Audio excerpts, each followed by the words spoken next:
Go. Hello, welcome. My name's Adrian. I'm going to give you a brief demonstration on the workings of a Chausson Flash 2016 model. I want you to imagine initially that we have got the services attached. The services are going to be your leisure battery, your gas, your water, and also mains electrics. On the outside, on Chaussons, they have their consumer unit available to the outside of the vehicle. So when we do sell this vehicle, we will be demonstrating that when on the day of handover to a customer, because internally we can't, because of COVID, have clients with us, hence the reason for this video now being done. So I'm only demonstrating the internal workings of the vehicle. Externally we'll do that on the day with clients. So coming inside the vehicle, the first area we're going to come to is the internal 12 volt distribution panel. This is the on off switch, and it is illuminated with the green switch at the moment. If I press that, press and hold, then I've now lost the 12 volt supply up there. I'm going to turn it back on again, so I'm going to press it and it's now come live, and it gives us indications of some of these functions, and it gives us a very brief indication that things 12 volt wise are okay within the vehicle. We can replicate that by pressing these bottom row of lines. This is for the leisure vehicle, so if I press that button in there, it starts going up the battery level, and that is 100%. The area I'm at right now is 100%. So the leisure battery is in good condition. I can check my vehicle battery if I wish to by pressing that button in there again, and I was expecting it to go higher than that on the vehicle battery, but perhaps it does need the engine vehicle battery to be charged. So leisure battery, vehicle battery. Third switch along is for inboard water tank, and not this line this time, it's the top line that I'm referring to, and the level indicator is coming up, and it's just about 2/3 full, just over 2/3 full on the onboard water tank. And this particular button here is to increase the illumination level on this panel or decrease the illumination. If I actually press it in, it's up there and that's fully, and now it's decreasing, and you can see it's dimming down, and now it's coming back up again. I'll try and get on the fourth part. There we are. That's its maximum level of intensity of light radiated from this area. Okay, I have got a little orange light here flashing away up against that vehicle battery, because it's telling me that that vehicle battery does need to be charged, and that's the reason why I've got a warning light, amber warning light there, telling me that that needs to happen. Right, these switches are just master switches, on-off switches basically, for various thick items within the caravan. So this can be internal lights, and when I press the internal lights, we can then come to individual switches. So I've got just down on the door edge, by the edge of the mirror, we've got a double light switch, as you can see. They're the off positions. The outer edge is going to operate this downlighter cluster of LED bulbs in this fixed bed area. So that's all that particular light switch does. The one to the side of it is for illumination at floor level. So it's doing items like the little LED light at floor level as you're coming in the entrance door. It does up towards the front cab area, as you can see. Again, if you keep it there, Andy, that's it. There's that little bulb going on and off by the driver's seat, and also in the kitchen area. So it's to illuminate just the floor area up more for a nighttime use, etc, etc. Right, there are other LEDs within this lighting systems within the caravan, motorhome rather, but some of them aren't easily to gain access to. I'm going to go just to the front cab area, if I may. We have a light switch on the A post here, which is for these LEDs to operate, and that's on off on that side. Same on the driver's side, on the A post there, and that's for those LEDs to operate. And of course we've obviously got our lights which we can use in this driver's area as well, which are obviously just the operation of these particular ones. You just got to get them in the right area, of course. Sorry, not very well demonstrated, because it's not going to operate until I've got the ignition switch in probably. So we'll leave those, they operate on the ignition switch. All right, there are two strip lights, LED strip lights, located in this bed area, but I can't gain access to them till I drop the bed down. So I will show you that they do work, but that's where they are. The downlighter area in the work surface is an individual switch there, as you can see. Okay, and they're LED again, as all the lighting is in the caravan, motorhome. And in the bathroom area, we've got a light switch just on the side of the vanity basin, on this particular model, and we operate the switch there, and again we've got the LED illuminations here. We've got 3 lights in total, one in the shower, one central above these mirrors, and then one above the fancy basin. That is your lighting internally within this vehicle, apart from the 2 strip lights which we've got to show you.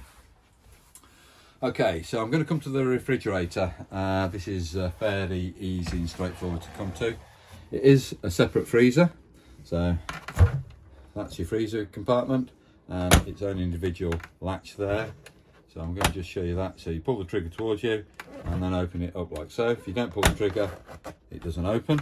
And on this, it's also got a ventilation catch, which, if I can demonstrate that properly for you, is just a case of bringing that little arm out, and that arm locates into a hole. I'm just going to go past you.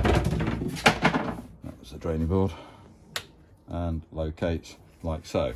So that is how it should be to allow ventilation when the refrigerator isn't in use and you're in a storage point. That's that particular catch. That catch is exactly the same here, apart from instead of it being a grey little catch, you've got a black one instead of the grey arm that comes out, and it still locks into the same area on that lever latch there. Exactly the same apart from that. So that's how you open and close the refrigerator doors. This is your on off button, and at the moment the refrigerator's on. You can only just see it if you get in the right angle with the camera. There's a small LED light which is on above my finger, I hope. Yes, you can just about see it. Right, I'm now going to turn that off. So you see it all go off, and that's now gone dead. That is not showing any light illumination at all. So I'm going to turn it back on. When I turn it on, that little panel there displays, and it will automatically go back to the last thing that this refrigerator was asked to work from. In this case, that is a gas symbol, and it's working at its maximum setting. The higher up the gradient you go with the LED light in here, the colder the refrigerator is asked to be working at. So in summer use you need it on high, on winter use you're going to need it on just the 1 gradient, but I'm going to show you how that all operates now. To change power sources, because you can operate this on gas or mains electrics when in static, when on site. In transit you use it on the 12-volt battery, which is coming off your vehicle battery. Obviously that's a bit low at the moment, so I don't want to do this, but the first thing I'll come to is the selection switch, which is this one. I'll press and hold that, and you can see what it's doing. Press and hold it again until I get a flashing symbol. Now it's flashing on the gas, and I want to change it, so I'm going to use the scroll button to change it now to a battery symbol, or in this particular case I want it to work on mains electrics. I'm going to confirm that I want it to work off mains by pressing it in again. What that has now done is set the thermostat into a flashing mode, and if I don't want it on its maximum setting, I can bring it down or increase it. The higher up the scale I'm going, as I say, the colder the refrigerator is going to get, and confirm that setting. I again get a solid light here saying mains electrics maximum set, and that is typically how that operates very quickly. If I want to change that, I'm going to do it again for you. So I'm going to turn it on, press it in again till I get the flashing symbol on the mains. I want to change that to gas this time, so I'm going to scroll it to the right. There's the gas symbol, confirm it. That's now got the thermostat working. I'm going to lower the thermostat down just for argument's sake to do that today. And I'm going to confirm it now at midway point. And that's now gas and midway point on the thermostat settings. And that's how you operate your refrigerator. This has only just been turned on, so it's not going to really be cold. When I say only just turned on, I'm on about 10 minutes ago. So unfortunately, although I'm demonstrating it, that's how it works, but unfortunately I'll check to make sure that it is functioning later for this particular client when they come to pick it up. Okay, so the grill located above the freezer. This is your control switch, i.e. gas supply coming through. That is just to illuminate the actual grill area for some reason or other, and you've got a piezo igniter. That's not 12-volt driven, that is a piezo. You have to press it to get it to work. Turn the on-off valve to the full flame, press the valve in, press the piezo igniter, away she goes, and that's the grill now in operation. Just count 10 seconds or so, just to make sure that you've heated up the thermocouple.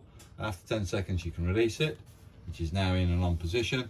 And if I want to lower the thermostat down, or the flame, I'm lowering that down, and that's now on its lowest setting. So that's low, that's high, and that's off. And if I want the background light on, it's that there.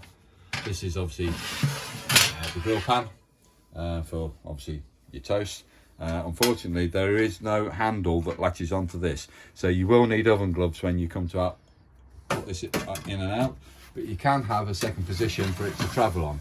So it was right down on the bottom of the grill area initially, but I've now put it into a raised position for grilling. That's all you need to know about that particular item there. So, grill, cooker. Right, my mistake. I still need to get an igniter for this. This has not got any ignition on this particular area here. So we're going to probably ignore this for a moment, and then we will come back to it as to how it operates. But it does say on the glass lid, this is a toughened glass lid, do not shut lid when burners are alight, and obviously something then in French, which I anticipate is going to be the same thing. It also says to read the owner's handbook as a warning indication for you, so you get a better understanding on how that actually operates. But basically, that's the off position, that's the full flame. Press the valve down, strike a flame to it, away she goes, and count a few seconds with it depressed still, and that will still operate. Right, so boiler wise, we haven't got the boiler up and running as yet.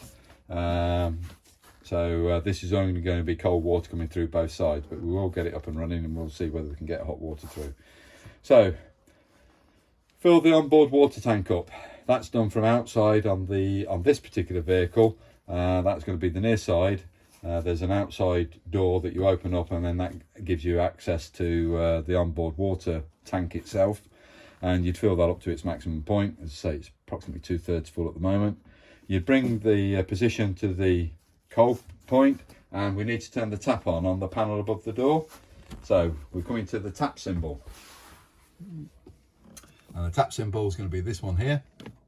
I've made that live now, so it's illuminated. I've got that live, and if I open up the cold tap, it's going to get running water, and you do hear the pump cutting in. It's giving a little bit of a vibrating noise, and once you've got cold running water, you'd actually then turn it through to the hot position to get running water through on the hot side. You have to draw off your onboard water tank, your fresh water tank, 2 gallons approximately of fresh water going into your boiler. And your boiler is located in this particular motorhome underneath this far seating area, on one closest to the passenger driver's seat. That's where the boiler is located. And unfortunately, it's not very easy to gain access to, but we have got 2 switches for its operation.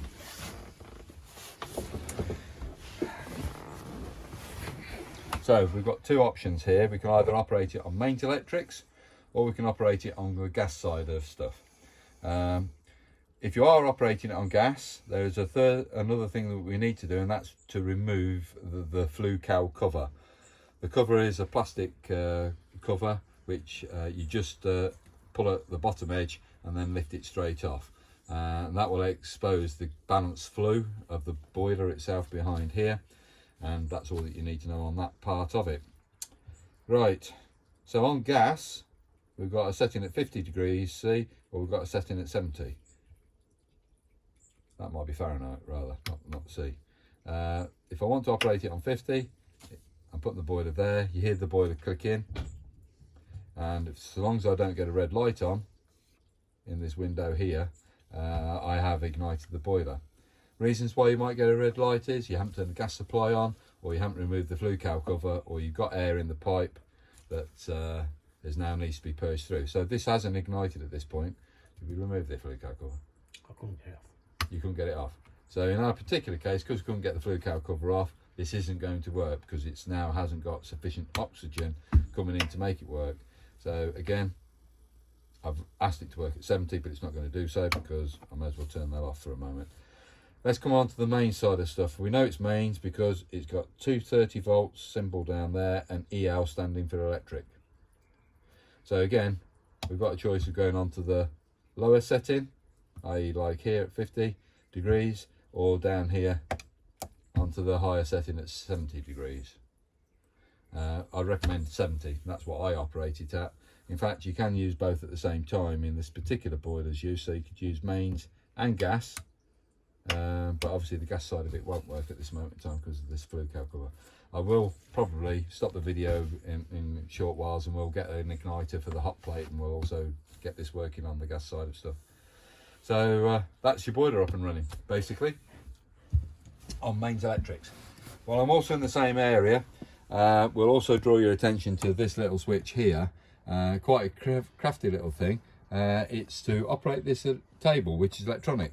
So if I turn it this way, it will lower it to bring it down into a lower bed area, or if I want to raise it, I turn the switch the opposite way and it now raises that back up. You can also operate this catch here, which then allows you to move it where you want it to be. It can go either way, sort of thing. So just be aware that that's another catch that you can release to move the tabletop. That's just to raise it up or down, and that's just to move the tabletop itself to make sure that you can get into the location it's got to go into. So that's the table. So I could move that right over there. Drain tap. Your water heater drain tap, yeah. Well, is this video? Yeah. Okay. What we really need to do is gain access to this area here. So I'll try and move this table back towards me at this moment in time, so that I can move cushions.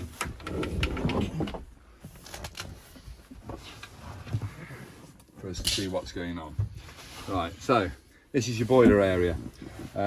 So a couple of things in here, which is quite nice to see. This silver box here on the front edge is your battery charger. So this is charging your leisure battery when coupled up to mains electrics. There's no on-off switch for it that you need to worry about. It's live and it will monitor the state of the battery all the time, and when it's required to put energy in, it will, and when it's not, i.e. you've got a fully charged battery, it just turns itself onto a low set. This is your gas supply coming in, and there's a gas tap located on the front edge here. This is for the water heater. All it is a quarter of a turn. That turns it into an off position, and that turns it into an on position. And I'm not bothered whether it goes which way, because it rotates all the way around. So long as it's in line with the pipe, it's live, it's on. And now I'm looking for the drain down valve on the boiler, which might be on the outside edge only, because I can't see anything internally underneath this seat area. So I would anticipate your drain down valve, it's not down there, mate, is on the outside only. But what I have got you exposed, there's a couple of fuses just on this front edge. You've got a yellow one and a blue one. The blue one's going to be your main battery fuse, I would anticipate. So that's where two fuses are located in this particular unit for use within there. So if you do lose power supply, these are 12-volt fuses. If you do lose power supply for some reason, just have a quick look there. And I've noticed this isn't seating very well, Andy, so I'm going to have a quick look underneath here, mate. Aha! So, pays to look underneath these things. There we go, got the shelf out. This yellow valve here, that is the drain down valve for this boiler. So the way you drain it is just to lift the tap in an upright position. You can hear water dropping out, you hear the pump cutting because I'm losing supply. But if I close it back off again, the pump's built pressure back up and it's turned itself off. But that would be draining water out of this boiler if I hadn't got a full tank of water inside. And then this bit, hopefully if I can do this professionally, not very well, should go something like that. There we go, and that's how that should be. Okay, I'm going to load that back down. And push it back. Right, put the table back. There we go. Now, as I understand it, this is a full berth unit. When I say a full berth, we can make a double bed up by using this table. This drops down into this seating area here. There's an extension on this one here as well, which comes out to form a bed area down below, and there is also additional cushions that you use to form a double bed for the lower section. We're not demonstrating that area to you at the moment, but I will demonstrate this electronic bed for you. So that will be as it should be, in an off position. And just take note, we've got like a flipping heck, can't remember. Seatbelt catch. Thank you very much, Andy. Right, so although I can make it live, this will not operate while that seatbelt catch is located in position. I'm going to release that seatbelt catch. Doesn't have to come out, it's out the way for now. Turn it back on again and press that in. I've got supply, there it goes, it's going to drop down. Right, I've taken my finger off it, but I'm going to stop it, says he. Stop it, because at the moment I need to move this backrest out the way. So it will automatically drop down to a certain level, but the backrest here, if I didn't stop it at that point, would actually cause this bed to tilt on an angle, and I don't want to do that at this point because it should be nice and level as it is. So this is the down switch, and that is the raise switch. Simple as that. We have got a reset hole here, so if this does get wrong or locked out in some way, we can reset the system by pressing a little cocktail stick into this hole here, and that will reset the system. But to put the bed back up again, turn the supply on. Come on, Andy, let's put it back up. It's not going back by itself. I'm asking it to go back, and as soon as I take my finger off the button, it will hold. Right, so before I do that, let's just show you what I wanted to show you. Right, so I've got to put these ladders in place. The catch on, it should do. Let's go back up a bit. Bit more. That's it. So the legs go like so, and then you turn something like that to stop that leg from coming out. It can't come out of that catch area there. Same on there. So that's the safety feature for the ladder. I mentioned we've got 2 more LED strip lights located in this bed area. Forgive me for being very ungainly, but we've got a light switch there on the end of the tube and a light switch there on the end of that tube. You could, if you wanted to, point them down. You don't have to have them, you can have them pointed up at the ceiling or wherever you want them to be. So they do rotate in the bracket, and that's off. And that one's now in an off position. Also, underneath the mattress area here, as you can see, you've got this material here, which you can bring up and strap into place to stop anybody from rolling out of bed. And there's 4 of them on this particular side.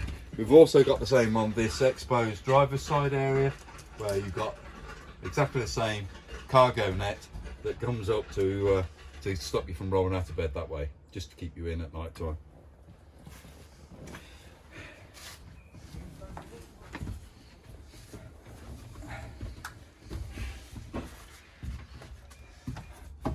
We've also got TV positions, so I'm just going to raise this back up out of the way, so bear with me a second. Right, so it's going back up, and when the bed's close enough for you to engage the safety belt, the seat belt, it actually turns off the electrics. So I can't now operate these switches. So that stops this switch from being operated, although it's in an on position. That's now off. Okay, so TV is mounted onto this bracket here, and the beauty of this is that you can rotate it, says he. That's it, so you can rotate it around into a different location, so you can have it facing backwards for some reason. Not that you'd want it into the bathroom, but you can. And then you can have it facing forward, of course, which hopefully is going to lock out. There it is, locked out. And then you can obviously change the angle slightly by changing all these brackets and one thing or another. So that one could be faced like so, for instance. That's the TV bracket. The aerial itself, the antennae, you need to release the lock nut, and then you raise the aerial up. And I'll just point out on this shaft, you can see a H here in the green section. That's telling us that we know that the aerial is in a horizontal plane, and in certain areas, to improve reception, you could change it into a vertical position. Now I'm changing it into vertical there with the V and fully red. So that's now vertical. So the plane of the aerial has gone from horizontal and has now moved to a vertical location, But for transit, I can't have it in that position. Have to put it back to horizontal for transit. So that's just the opposite. I'm now turning anti-clockwise. And there you go, that's horizontal. And release the lock nut and bring the aerial back down again when I wish to. But on the booster, I don't know if you can see it, but on this signal booster, it's got a amber light at the moment. Okay, so if I put it, goes red slightly because I've moved off signal.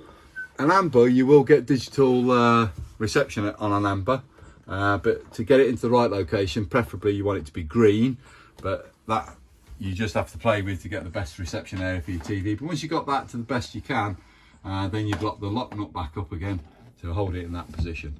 For transit, it needs to be horizontal, it needs to be fully retracted down, and then tighten up that lock nut for transit. This is your booster, and that's the signal finder. On the booster itself, there's an on-off switch, which is on the top edge, so that is now in an off position. That is now on the booster, and the amplifier, which is this, which will rotate, that little switch does rotate. That thing there I'm pointing at now does rotate. At the moment, I always leave it in the high amplification point, because I always find I need it in a higher boost rather than a lower boost situation. So I leave it in high all the time. This is on my caravan. Right, solar panel regulator. There's two green lights flashing at the moment. Well, one flashing and one solid. One's saying that it's receiving the solar energy, is picking up some solar energy. That's the solid green light on the left hand side. And the flashing green light is saying it's just putting a little bit of power into battery one. Well, you could have more than one battery on motorhomes, but in this particular case it's just charging it a little bit, but it is in good condition. It just needs a little bit of a boost. That's all it's doing, putting a boost into it. Right, so coming around to the kitchen area, we have got mains points. This is a standard 213 pin plug for us, although this is a Chausson, which is a French manufacturer, I believe. So it's nice to see mains points and they cater for us. This is just a travel catch, and that's your cutlery drawer, and it is a soft close mechanism on there. I say that is just a travel catch, so when you're on site you don't have to operate that all the time. It does hold in place by itself should you wish it to be so, but you have got travel catches on all these. Nice big drawer, push back, travel catch, and then obviously that's just a lower locker.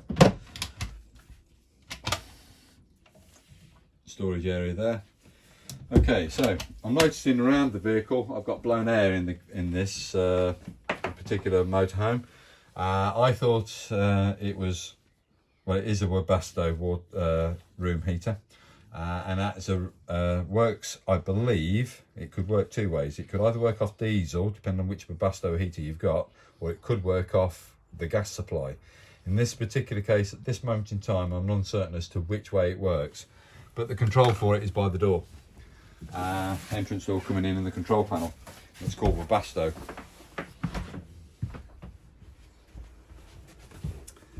So this is it here, and it says automatic. Hang on, what does it say? Automatic altitude adjustment. Right, okay, so it automatically adjusts for altitude.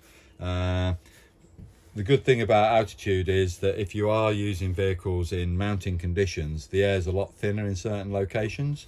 So this automatically, by the sounds of things, it does say automatic, adjusts for that particular occasion. But to turn a Webasto heater on is that. That's all you have to do. And then the heater is separate. We haven't got access to it. I've got a Webasto heater in my particular camper van. I've got a caravan and a camper van. And my Webasto is located underneath my driver's seat. This particular one, because it's got blown air points around, is going to be a bigger version for motorhome usage. But the main thing is, green light tells you it's on, and that is now your thermostat. So you'd locate that once you've started to build heat up within the system. It is a blown air system, so it's warm air being ducted around the vehicle at floor level.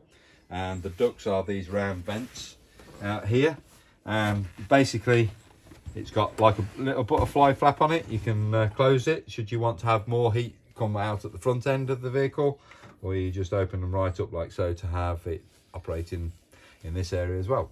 and they are Webasto heaters. That one hasn't got a butterfly on because I don't think, no, you can't adjust that one, so that's, you have to have one probably open. It's only one that you can adjust. I'm going to turn that particular item off right now because it is getting warm. Can you hear it working? I can hear a fan working. So I know it is working, and that's it now in an off position. Okay, so coming through to the bathroom and the toilet compartment. So water through onto the cold tap of the vanity basin, through onto the hot side, all running away nicely, and that's off. And I know the boiler's not been on long enough yet to actually feel any benefit of heating from there. We have got another blown air outlet coming into the vanity basin area, which is just below here on this plinth. So just be aware of that. There is an outlet in here too. Right, the toilet. Like most motorhomes, a lot of motorhomes, they don't have a flush tank, i.e. the top tank here would normally be in a caravan use for flushing purposes. The water that you get dispensed around the bowl here is coming from your fresh water tank. It can't feed back, it's got a one-way, it is a one-way valve, it can't feed back into that tank, so don't worry about using the toilet for flushing purposes, but the water does come off your fresh water tank. To flush it, you press that little blue valve, that little blue button in there. That pumps water around the basin. Got it to the desired level. You come to the lever here, you move it to the backward, rearward, and the water and ablutions drop down into the holding tank. You seal it back up again by pulling the lever in the opposite direction. So flush, dispense, ready for use. Okay, so that's all that is there. You can't put a blue loo additive into the flush water. You can put blue loo into the bottom holding tank, that breaks down your ablutions. So you do need a chemical going into that holding tank, which is exposed from outside. To gain access to it, you've got to remove that tank externally. You can't do it internally, that's an external source. Again, we normally would cover that base with a client when they come to pick the vehicle up. The only other thing you need to know is that if you do get a different light, it's a red warning light coming this direction here, it's telling you that the holding tank is almost full and needs to be emptied probably within that day's use, because you're not going to get much more in there. Okay, we have got a concertina door.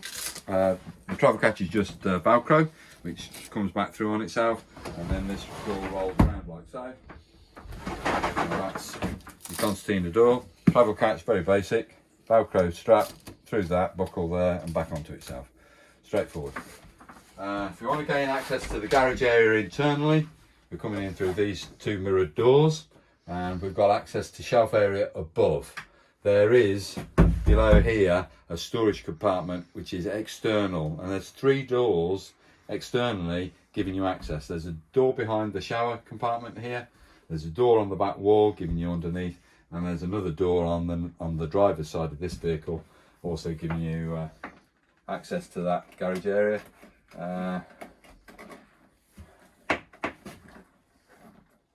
These are battery lights. Right, okay. So in here I've got two independent LED little lights. We do need batteries in them. Obviously they're the small thin calculator battery type, and you press that to operate it to make the LEDs come on. But there's 2 of them located on brackets in here. Just wanted you to be aware of that. Hopefully that's the same on all Chaussons, but I'm not quite certain. Last time just put them on. And these are what we call blinds. These are thermal blinds. This is designed for the near side door panel. So passenger side door, and basically these just sucker onto the side, silver back into the outside wall. So you can use it as a, when I say thermal, you can use it for strong sunlight if you want to reflect strong sunlight and not get the motorhome overheated, or you can use it obviously during the evening conditions when the temperature drops and it does retain heat internally. That's the front screen, and then you've got 2 ones for the side windows. This is the additional cushion that you'll need when making a double bed up on the lower bed. So The shower compartment, I'm not going to show you how that works because it's self-explanatory.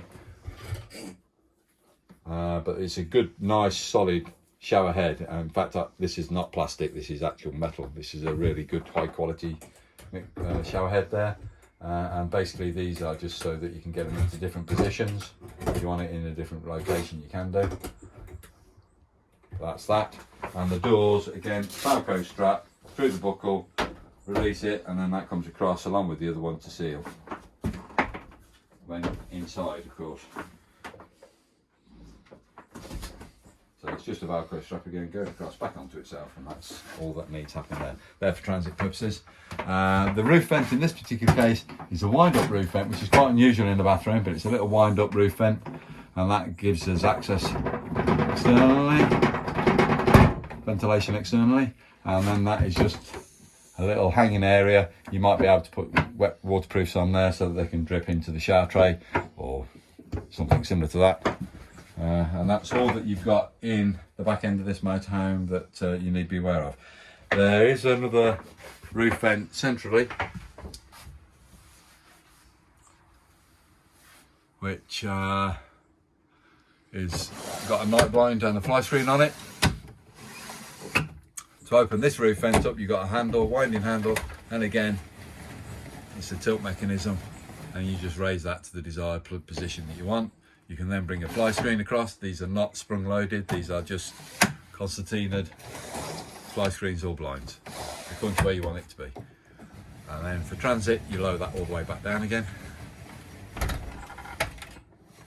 And into that position, so the handle protrudes back there, that's locked. Just noticed something. Don't know if you noticed that on the TV. Okay, so you can bring the TV into a more central position, facing forward for the captain chairs, because the two seats at the front are captain chairs, and they will rotate inwards so that you can use them when on site. And then that just slides that and should lock in place like it has done. Okay. Okay, so I'm just going to briefly stop the video at now because I'm just going to get a couple of things. I'm going to try and remove that outside flue cowl cover. I need to demonstrate windows and blinds to you, and I'm just going to get an igniter for the hot plate. So if you can just bear with me a second, I'll be back in a moment. To continue on internally now, I've got myself a gas match. Hopefully it will work. So this valve here is going to be for this ring over on this side, this one for the central one at the back, and then this one right at the front, but it's a bit awkward to operate. So ignite your flame, press it down, away she goes. That's on full. Bear with me a second. Going to see if I can improve things here for you. Hopefully you might be able to see that. That's on full flame. After a few seconds release, that should stay on, which it has done, and there's a low and there's high, because I don't want to burn my hands. And there's the back one working, that's that one, and there's the front one working. Okay, and that is basically the hob operation. Try not to use too large a saucepan. It's saying here, giving you some idea. OD, overall diameter, it wants to be 180 centimetres. No, is it centimetres? Millimetres. 180 millimetres. That's 1.8 metres, 180 yeah, centimetres. so it wants to be 180 millimetres. Big saucepan. Yeah, which is about 18 centimetres. No, yeah, 18 centimetres, right, 18 centimetres. I'm right, yeah. So, why can't we go back to feet and inches? So much better, so much easier. Do allow heat to disperse from this area before you lower that glass lid down, which is fine, and that should be fine for then, ready for the next use. On the water side of stuff, this is your draining board, which can attach like so. Put your pots and pans on there and it just drops into your sink again. You can use it as a chopping board as well on various sides, and then basically I'm going to rotate it round and round and round into that position there for some reason or other. My colleague wants me to put it there. I have noticed I've got to put that little rubber bung back in because it's just fallen out. There we go, put it back in. That's how that goes. And again, that comes all the way down just into the transit position like so. Put that back over, so then the excess water runs out. Hopefully any excess water that runs out of there will drop onto this surface and back into there, but I'm going to put it there just for a minute just because I'm demonstrating the blinds. So let's do the windows first. They've all got travel catches on, so you've got to press the little button in. They won't just rotate. You've got to actually press the button in and then bring it into the upright position to release it. You can put it into a lock position, which is that. When I say locked, it's a little bit more difficult to this because this is actually going into a framed external frame, so it's not so easy to gain access to this particular motorhome. But people could get their fingers underneath and wrench the window open if it's just on one plastic latch. You could get it on all three, but it's still, they could break is what I'm saying. Not necessarily secure. All right, so to get it into an open position, you slightly push the window out until you hear it go click, and then release. If I want to actually release that window at that position, push it up again, and then it comes back down again. So push it until it goes click, that's locked. I could have a second position. There it is, and that's open again and locked out, and then to release it, just lift it up. The difficulty with these type of latches is that if the wind does catch it, and it's going to be more when it's in a fully open position, if the wind does catch it, it could cause it to close again on you, but that's just something you've got to get used to. The weight of the window really should keep it on the arms and not going to drop back. So, your fly screen. There's no easy way to do this, a little bit fiddly, but your fly screen's got a little latch there which comes down. You have got to get it just to go into the right position so that it will then latch there, and it seals on the arms at either side, and then press that in and you can raise it like so, and that's your fly screen in your blind. Your blind you can lock out in several different locations as it travels down, so just grab it in the center to release it and then lower it down to a different position, get it to where you want to desired. I'm going to see if this will actually go up easier that way. There it goes up easier that way.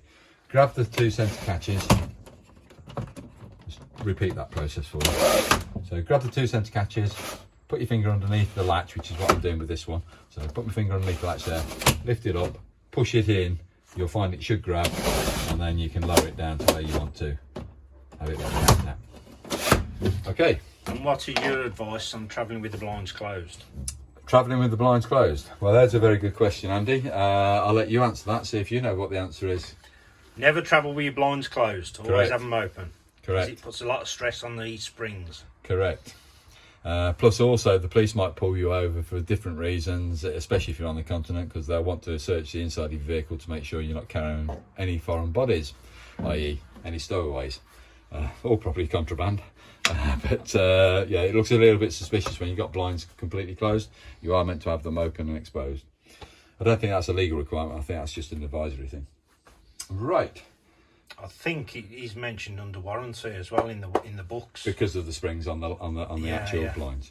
So there is an owner's handbook for this. I do recommend that as much as we've gone through this vehicle and demonstrated various points, we can do the boiler again to try and get it to fire up on gas now, so that you can just see that the boiler does work. I'm going to push Andy out the door.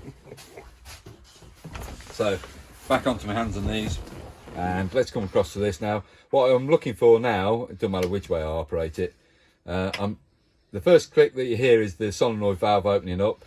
Then there's a series of small little clicks, which is the igniter taking place. It goes click, click, click, click, click very quickly. And provided I don't get a red light on there now, I know I've ignited the boiler. And because the flue cowl's off, it's not starving itself from oxygen, so it's up and running. And as I say, because this combi boiler, because this boiler here, I can use it both with mains and gas at the same time should I wish to. It will heat the water a lot quicker, so I might leave this on about 10 minutes at some point. We may come back and we'll just see whether we've got hot running water, just so that you can see that it is actually functioning for the end user. So at this moment in time, I'm very happy to say that I think I've covered all bases on this particular unit. Do read the owner's handbook, and if we can be of any help, we are open 7 days a week. By all means, read the owner's handbook first, but if it's of no help, by all means, give us a call and we'll always try and help you over the phone. Thank you very much for your time. Oh yeah. Okay. So I'm now on the outside of the motorhome. This is the balanced flue cover that I was referring to on the water heater. It is only the water heater. To remove it, you grab it at the bottom edge there, you pull it forward so it releases there, and then you lift it up so it comes off these two top brackets. So those two lugs go into there to pull it back, you just push it back like so. So now we have got air and waste coming out this area now, so we should be able to get that water heater to work on gas. So I'll just put that down there. Well, I've also got you in here, this is what I call the consumer unit. So this is the trip box for the main side of the electricity. If I want to test it, I press that yellow button in there and the black lever should trip out, and then to reset it I'll turn it back on again. If that doesn't do that process, we haven't got mains coming to our motorhome.